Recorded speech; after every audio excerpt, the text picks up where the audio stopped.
ദുബായിൽ 2 നൂതന ഗതാഗത സംവിധാനങ്ങൾ അവതരിപ്പിച്ച RTA.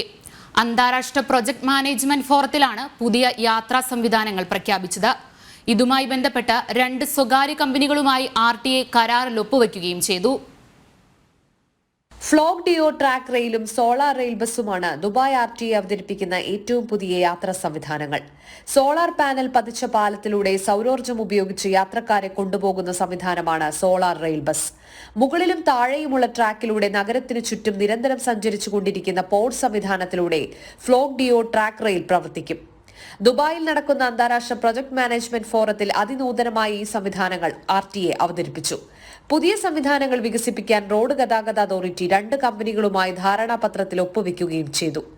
UK-യിലെ അർബൻ മാസ് കമ്പനിയാണ് ഫ്ലോഗ് ഡിയോ റെയിൽ സംവിധാനം വികസിപ്പിക്കുക. അമേരിക്കൻ കമ്പനിയായ റെയിൽ ബസ് ഇൻകോർപ്പറേഷനാണ് സോളാർ റെയിൽ ബസ് വികസിപ്പിക്കാനുള്ള ചുമതല. കാർബൺ പുറന്തള്ളലില്ലാത്ത പൊതുഗതാഗത സംവിധാനങ്ങൾ കണ്ടെത്തുക ലക്ഷ്യമിട്ടാണ് നൂതന പദ്ധതിക്ക് രൂപം നൽകുന്നത്. പ്ലാറ്റൂൺ ഓഫ് പോർട്സ് പോലെയുള്ള ഭാരം കുറഞ്ഞ ഡ്രൈവറില്ലാ സ്മാർട്ട് ട്രെയിനും സൗരോർജ്ജത്തിൽ പ്രവർത്തിക്കുന്ന റെയിൽ ബസ് സംവിധാനവും ദുബായിയുടെ ഗതാഗത സംവിധാനത്തിന് വിപ്ലവാത്മകമായ സംഭാവനകളാണ് നൽകാനിരിക്കുന്നത്. ജനം, ദുബായ്.